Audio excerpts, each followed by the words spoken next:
Merci d'être présent à notre sixième partie du thème Intervention divine. Aujourd'hui, nous allons poursuivre le sous-thème d'âme nature, alliée de la destinée. Alors, comment est-ce que la nature peut être alliée de notre destinée?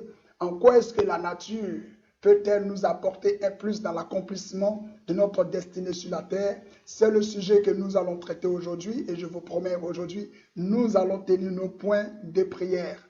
Alors, nous avons compris la dernière fois et à la dernière session que Élie est rentré dans le monde spirituel et a œuvré afin que les choses de Dieu puissent s'accomplir sur la terre. Aujourd'hui, nous allons rentrer dans la profondeur comme je vous l'ai promis. Jonas a été transporté jusqu'à Ninive avec un navire spécial. Le premier bateau sous-marin que Dieu a créé, qui a inspiré les humains, a été par le canal de Jonas. Jonas a été dans ce bateau. Un gros poisson a transporté Jonas. J'ai appelé ce moyen de transport le transport de luxe de l'Éternel. Quand Dieu décide de vous transporter, il n'y a aucun embouteillage, il n'y a aucun obstacle, aucun incident, aucun accident ne peut se produire. Et Jonas a été transporté jusqu'à bon port. Je prie le Seigneur que la puissante main de Dieu opère dans votre vie afin que les éléments de la nature, tous les éléments qui composent la base de la nature, c'est-à-dire la terre, c'est-à-dire le feu, c'est-à-dire l'eau, c'est-à-dire le vent, l'air qui est représenté par le vent, le courant d'air, que ces éléments de la nature contribuent à votre épanouissement. Dieu a créé le jardin d'Éden et il y mit l'homme afin que l'homme puisse le cultiver et le garder. Je suis vraiment très respectueux de ce que Dieu a fait concernant la création, des bienfaits de la nature. C'est pourquoi je voudrais vous encourager, même si ce n'est pas la lucane, mais vous encourager à pouvoir aimer la nature, aimer la verdure et surtout respecter la nature. Soyons respectueux de la nature.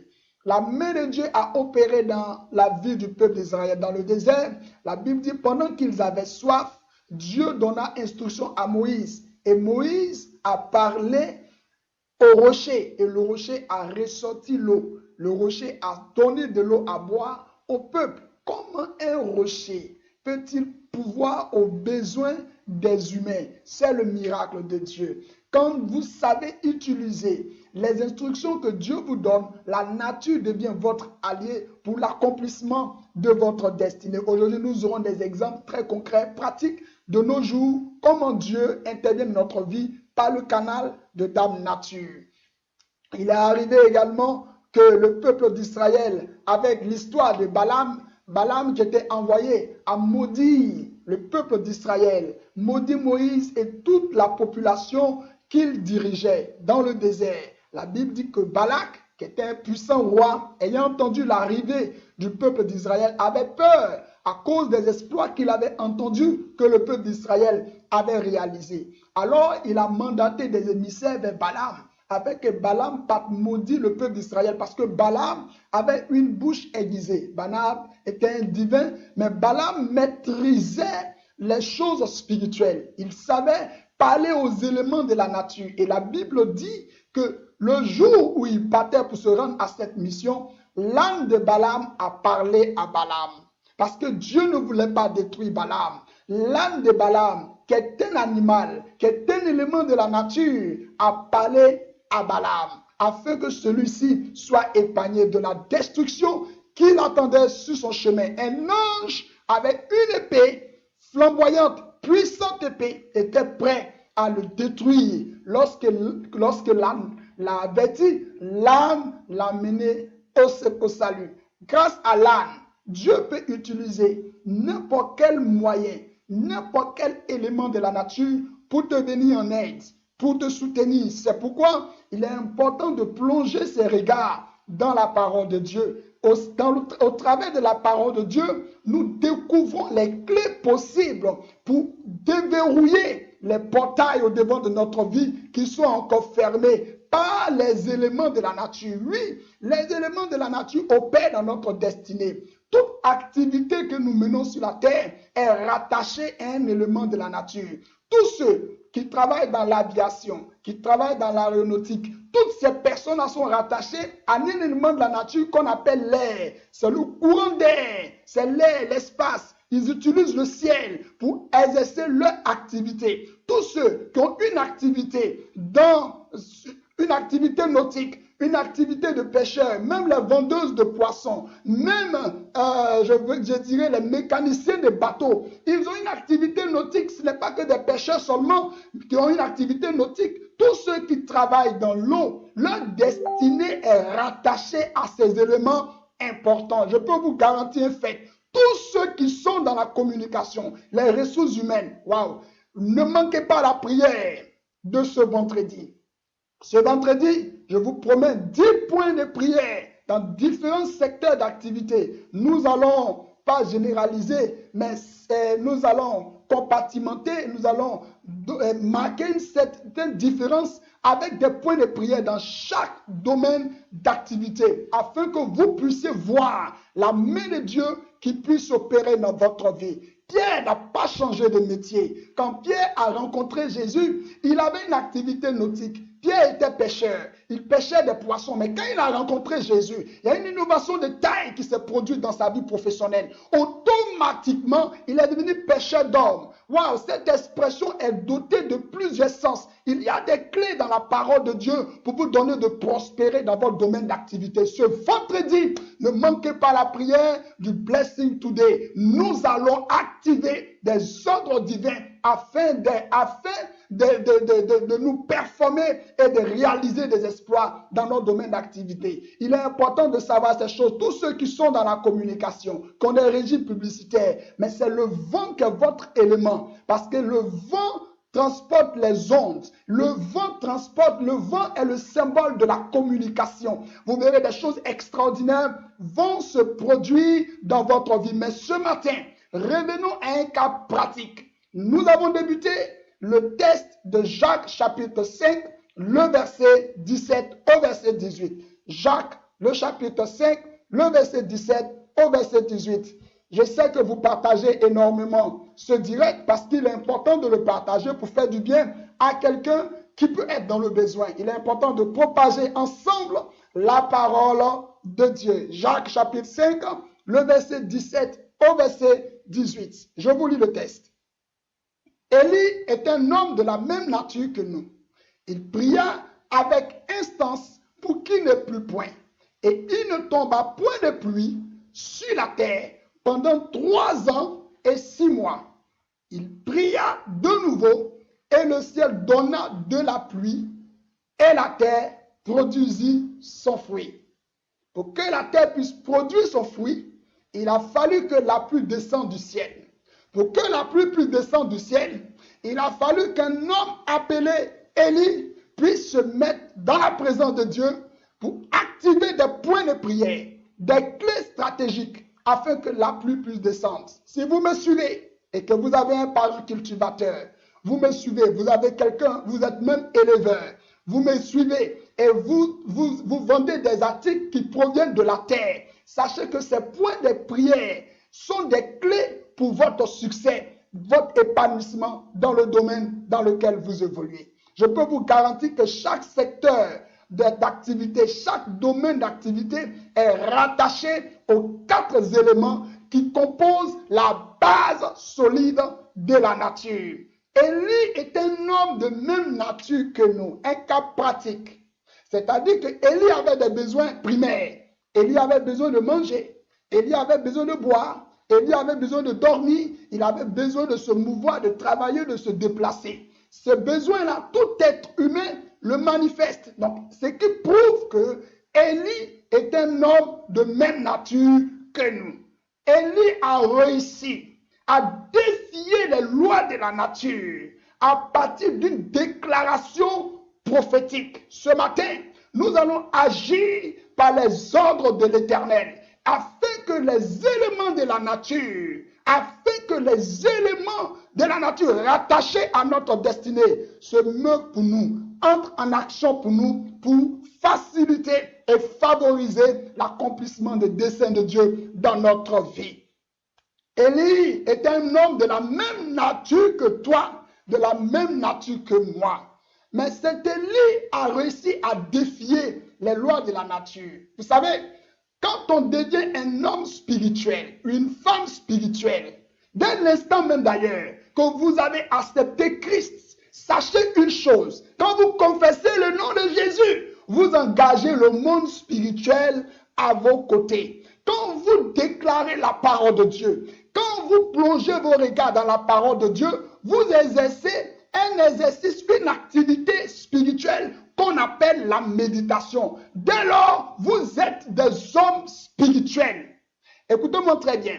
Il y a la religiosité qui est le christianisme, et puis il y a des hommes spirituels, des personnes qui ont accepté Christ et qui plongent leur regard dans la parole de Dieu et qui sont constamment dans la présence de Dieu, qui développent une communion intime avec Dieu. Ceux-là sont des hommes spirituels. C'est de ceux-là que je veux parler ce matin. Je veux parler aux hommes qui croient que par la foi, quelque chose peut bouger dans leur vie ce matin. Je veux parler avec ceux, je veux traiter avec ceux qui croient que Dieu est maître de l'univers, maître du cosmos, maître du vent, maître de la terre, maître du feu, maître de l'eau. L'Esprit de Dieu se mouvait au-dessus des eaux. Et Dieu dit, Dieu a utilisé la communication, il a utilisé le vent, il a utilisé l'eau pour créer les choses sur la terre. Écoutez, ce matin, nous allons aligner 3, 4, 5 points de prière stratégiques afin de mettre en exécution le délai de Dieu, l'exécution de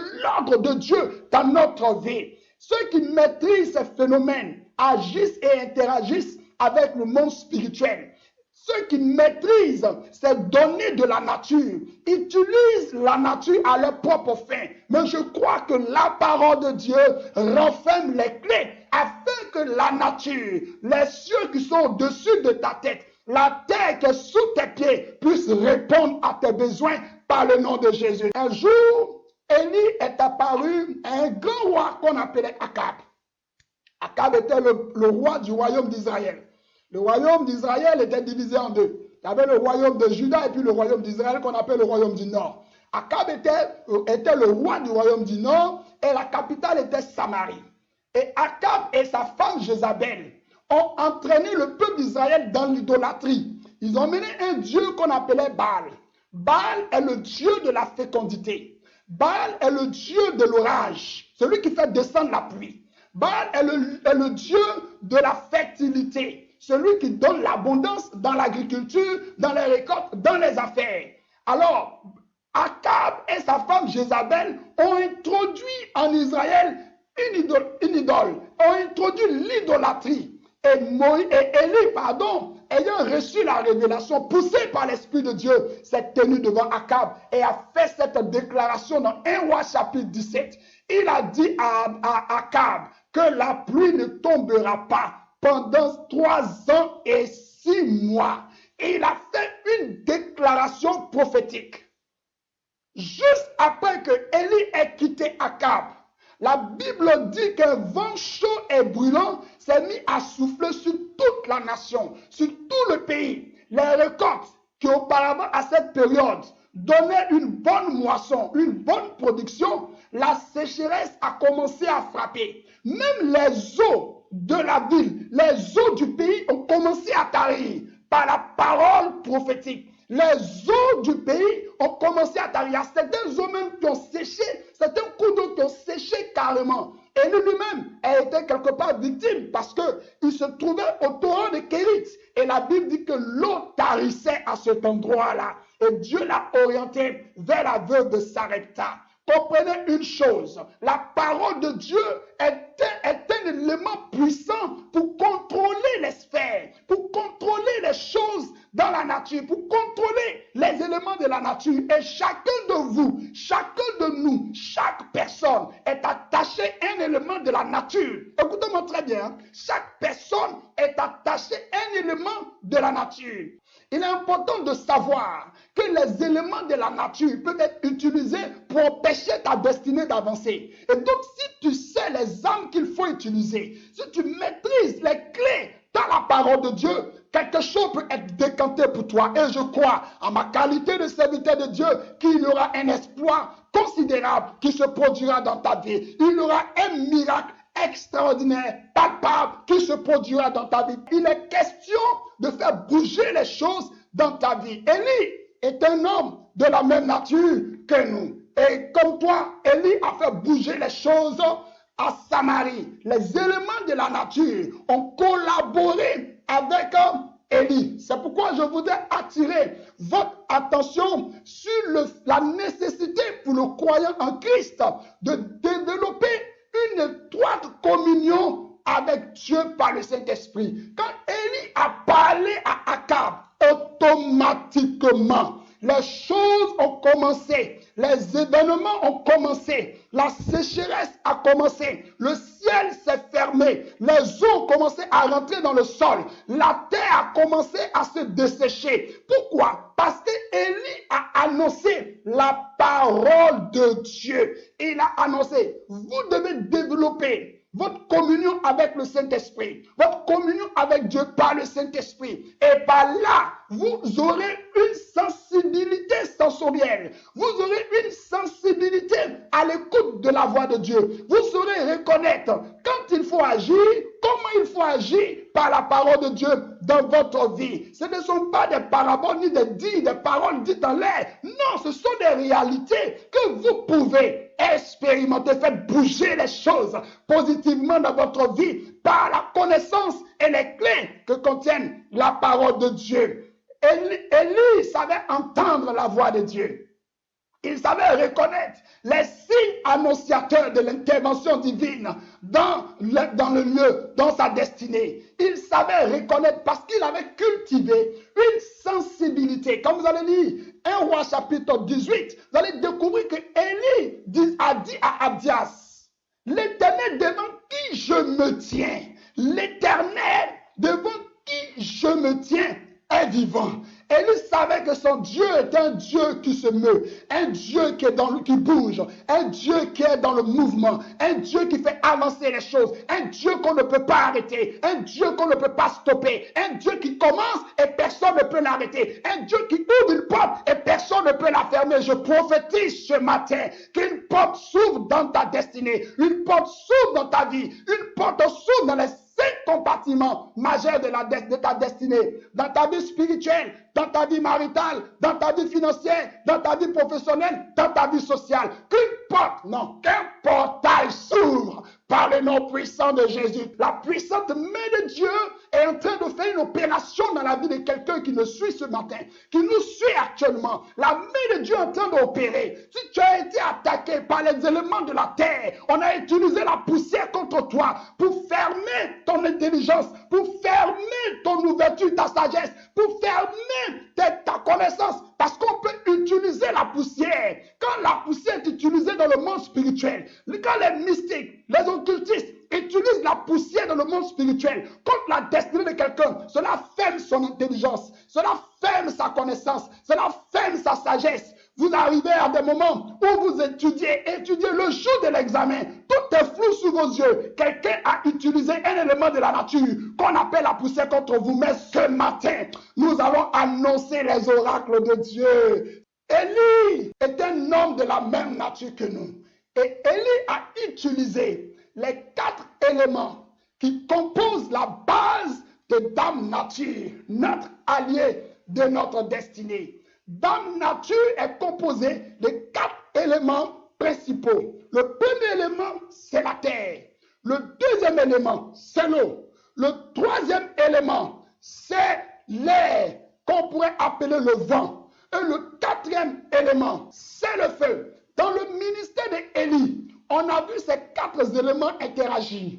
On a vu ces 4 éléments intervenir. Pourtant, Élie était un homme de la même nature que nous, qui avait faim, qui avait mal au dos, qui avait des migraines, qui avait des situations dans sa vie qu'un être humain normal pourrait rencontrer. Je crois à ma qualité de serviteur de Dieu, que la parole de Dieu renferme les clés afin de faire interagir les éléments de la nature dans ta destinée pour trouver une bénédiction dans ta vie par le nom puissant de Jésus-Christ de Nazareth.